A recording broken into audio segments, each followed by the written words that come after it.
What is up, Facebook fam, YouTube fam, friend fam? This is Solomon Cook with Cookie a la carte, also known as your boy Solo C on PS4 and Xbox. Call me what you want. Just don't call me during a Chiefs game. Alright guys, so what we're going to be doing today is we're going to be doing another unboxing and review, and what we're going to be talking about is a Vizio 4K V Series 40-inch TV. So continuing on with what we're doing with just basically setting up our optimal streaming area, I bought this TV to basically be what I display as I'm streaming or be using my computer or, whatever it is I feel so inclined to do with a TV. Might watch it, who knows? I mean, stupid thing. I am definitely going to watch it because that's a TV. So there are two trains of thought in regards to playing on a monitor versus playing on a TV. Something a little too lengthy to really get into this review, but I'll go ahead and talk about why I purchased a TV specifically. The monitors in which I was looking at to display in 4K for a 22 to 27 inch monitor, I saw them on the low end for about maybe $300 to $350, and on the high end about $700 and some odd dollars, which I'm not trying to break the bank here, just trying to get my streaming area together. This specific TV that I chose, the reason why I chose it is because basically with TVs in 4K, 40-inch was roundabout the smallest that I could find, and since I will be putting it on a desk and sitting basically from where you would be sitting when using a computer, I really could not get anything that would just encompass my just area down there for work or just how the room looks together. Because if you have a 65-inch TV sitting on a small desk, you might look like an idiot. The V Series within Vizio is the entry-level model in regards to 4K. So you have various other models. I saw M Series, I saw P Series, I saw this series, I saw that series.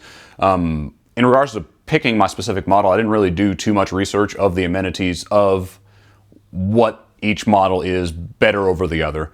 I kind of just got that just because the price wasn't something that was too outlandish, and it was specifically the size that I could find. With the unboxing, it was relatively simple. I mean, if you've opened up a TV box, there's not so many parts in it. It's TV, legs, screws, cord, and then if you're feeling fancy, you can get yourself a mount and mount it up on a wall. Me, I didn't require a mount, so I did not purchase a mount.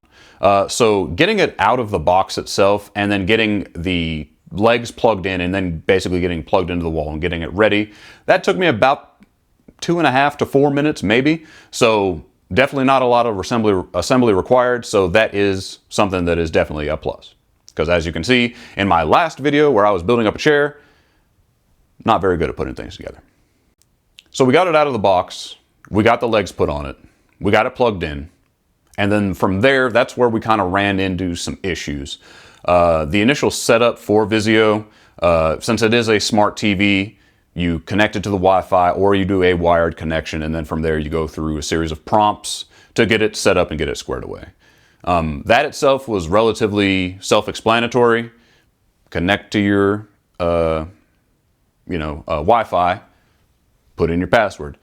Me, I had some issues with that because I forgot my password, so I had to do it several times. So that was a general annoyance, but a operator error. Another thing that drew me to this product specifically is the fact that it is a Vizio, and I myself am a bit of a brand whore. So whenever I find a product that works as it should, I generally go with that brand just because I like to keep everything either on the same network or basically within the same realms of communication with connectivity. So the product itself, it is a smart TV. It comes with all the standard apps that go along with that. Your YouTube, your Netflix, Vudu, Amazon TV, or whatever that thing is. I don't have that, so I don't really know too much about it. But it's got that, and then things you can do after purchase of installing apps to it. It does all that fancy stuff. I myself, generally, I'm playing on a console, which, with you guys being a console player or even PC, you know that you have the capability to get all that stuff right where it is. So the fact that it is a smart TV, good selling point, sounds cool, but it's not a necessary function for my needs. One of the things that I was absolutely excited about was the fact that it does communicate with Google Assistant and Google Home, and I am in the process of converting my house into a smart home, and Google Home is the operating system in which I am using. It also communicates with Alexa, but I don't have Alexa. So just the fact that it does have the capability to get linked in with your overall smart home technology is definitely a plus for me. The TV itself does have the capability to do full 4K display on it. The TV itself, once you get it all plugged in, you get your specific calibration together, looks absolutely beautiful. But getting to that point, that was an issue of contention for me myself. When I first set it up, looking at this specific model, and something I can understand with it being the entry-level model, the full HDR capabilities, which that is the capability to display whatever it is you're plugging into it in 4K, is reserved to HDMI port 1.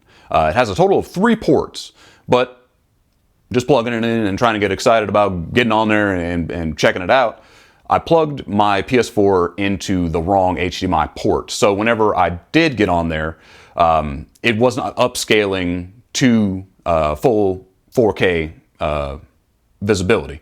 What it did do is it definitely did upscale the 1080p. So from going from the 1080p TV that I was playing on before to getting onto this with an upscale, you definitely could see the difference. But after getting it the way it's supposed to, it looks absolutely dynamic, beautiful, crisp. The shadows are fantastic, and I really don't have any complaints in regards to that, in regards to how it displays information. The TV itself comes with a refresh rate of 60 hertz. So if you know anything about just visual display, hertz are basically the frequency and or frequency that the TV itself refreshes it. So basically what it is, it's a series of pictures, and hertz is the speed in which it changes from what is there to whatever is now there. So with TVs themselves, basically right now the gold standard, what you want to get is about 120 hertz, just because the coveted thing in regards to gaming is getting to that 60 frames a second. So you never want to, whenever you're setting up a system, you never want to have it at just the bare minimum of what it is you want. You want to exceed that. This TV itself comes at 60 hertz. Other TVs, they'll come at 120, or they'll have that 120 interval rate, which it's not a full 120 hertz. What it does is it has it 60, but then in between fractions of seconds, it has a quick little jump. So that is kind of a bit of a loophole to how they can advertise it as 120 hertz when it is actually just a 60 hertz TV. Let's go ahead and discuss the price point. So I purchased this TV for approximately $230, which is relatively standard for if you're looking for a 4K, smart TV. You're not really going to find it too much cheaper than that.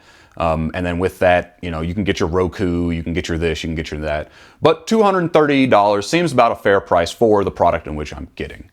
Using this TV as a computer monitor, it is taking a little bit of getting used to. It is really big, and I would think that it would just make the icons larger. It might be something that I have to do within my Mac itself to basically, set my areas in which I'm actually utilizing. But it makes, there's a large margin on each side, top, bottom, every direction. That's just basically blank space. So as I go ahead and continue using this product, I'll probably dip back into my Mac and see if I can fix that.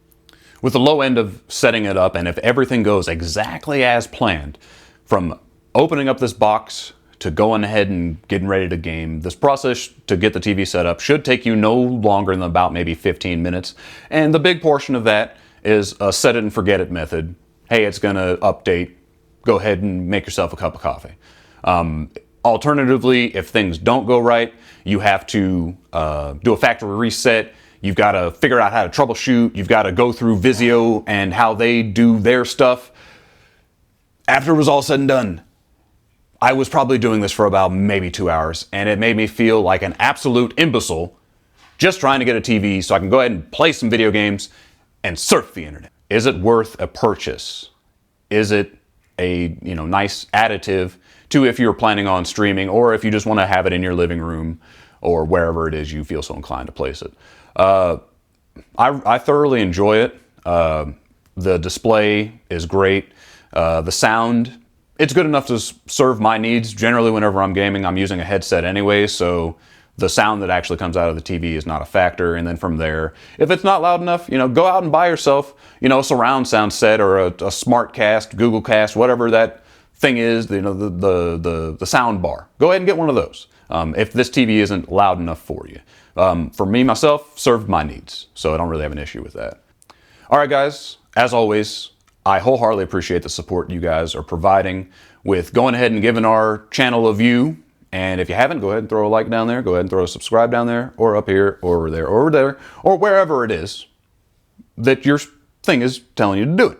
Just do it. So we got ahead and we got done with this review of this Vizio 4K V Series Smart TV.